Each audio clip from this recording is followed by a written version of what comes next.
Assalamualaikum warahmatullahi wabarakatuh. Hai guys, ketemu lagi bersama Ustazah Wahda.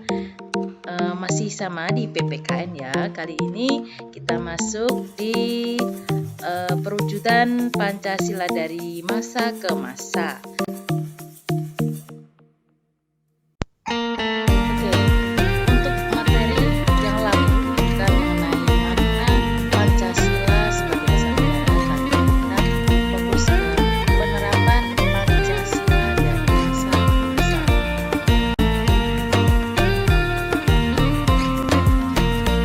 Penerapan Pancasila dari masa ke masa itu terbagi dalam 3 masa atau 3 era. Sebagaimana kita ketahui, Pancasila disahkan itu pada 18 Agustus 1945 dalam sidang PPKI.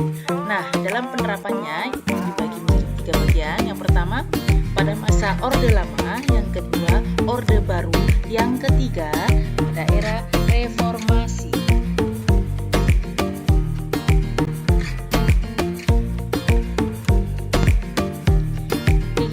Awali dari masa Orde Lama. Nah, dalam Orde Lama ini terbagi menjadi 3 periode. Yang pertama, 1945 sampai 1950 atau dikenal dengan awal kemerdekaan. Yang kedua, tahun 1950 sampai 1959 dikenal dengan demokrasi liberal. Ketiga, masa 1959 sampai 1960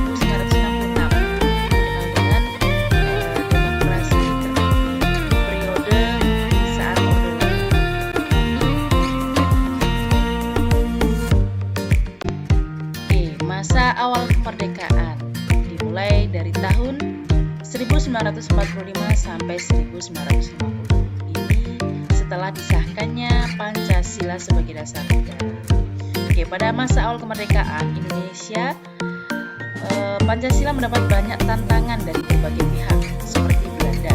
Bahkan dari masyarakat Indonesia sendiri ada yang ingin mengganti Pancasila sebagai dasar negara. Nah, kita simak apa saja upaya-upaya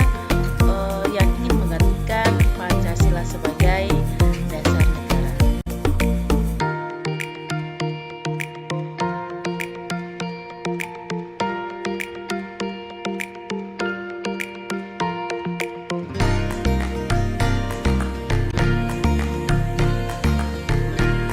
Upaya mengganti Pancasila sebagai ideologi negara ini dapat dilihat dari berbagai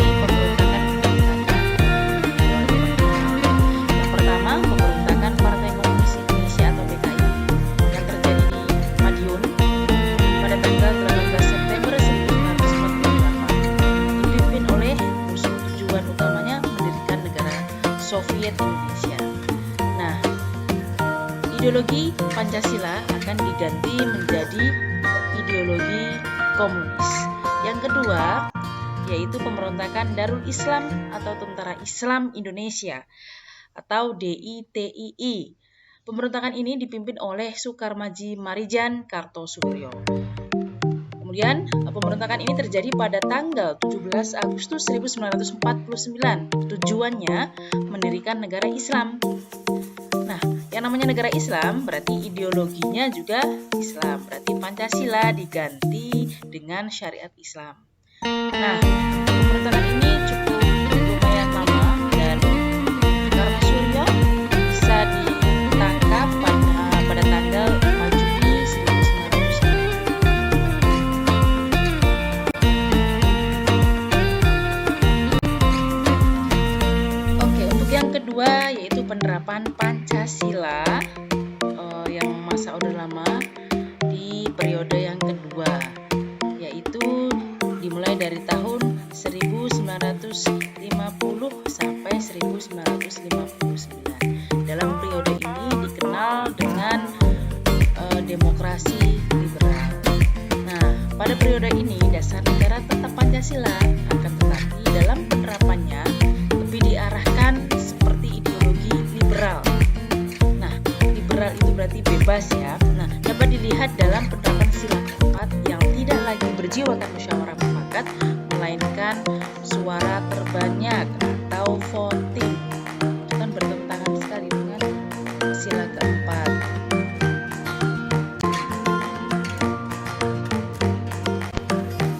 Nah, penerapan Pancasila pada periode 1950 sampai 1959 cenderung diarahkan sebagai ideologi liberal.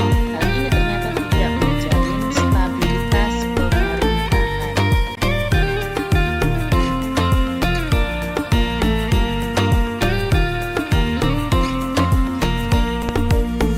Nah, pada periode ini muncul sejumlah pemberontakan yang bertujuan melepaskan diri dari NKRI, yaitu sebagai berikut. Yang pertama, pemberontakan RMS atau Republik Maluku Selatan dipimpin oleh Christian Robert Stephen. Tujuannya untuk mendirikan negara sendiri. Dilakukan pada tanggal 25 April. Jadinya di Ambon dan sekitarnya.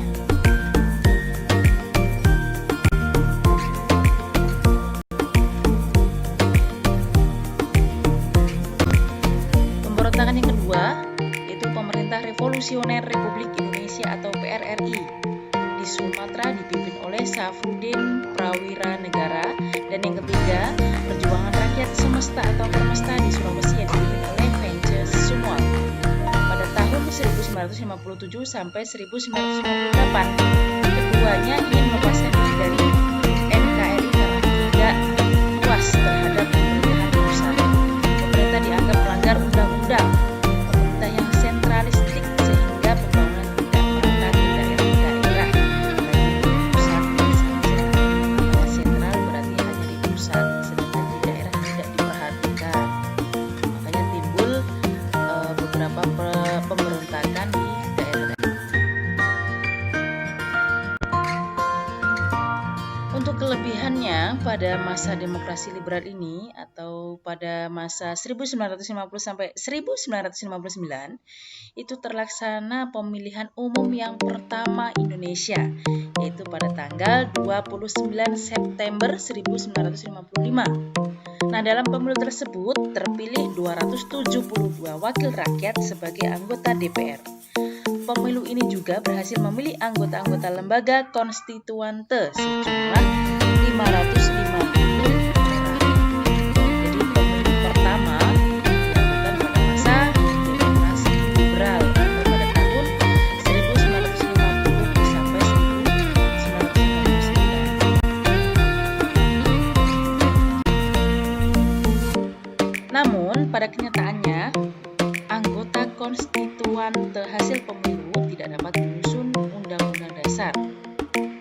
Nah, anggota konstituante itu kalau sekarang seperti MPR, jadi DPR gabungan sama DPD.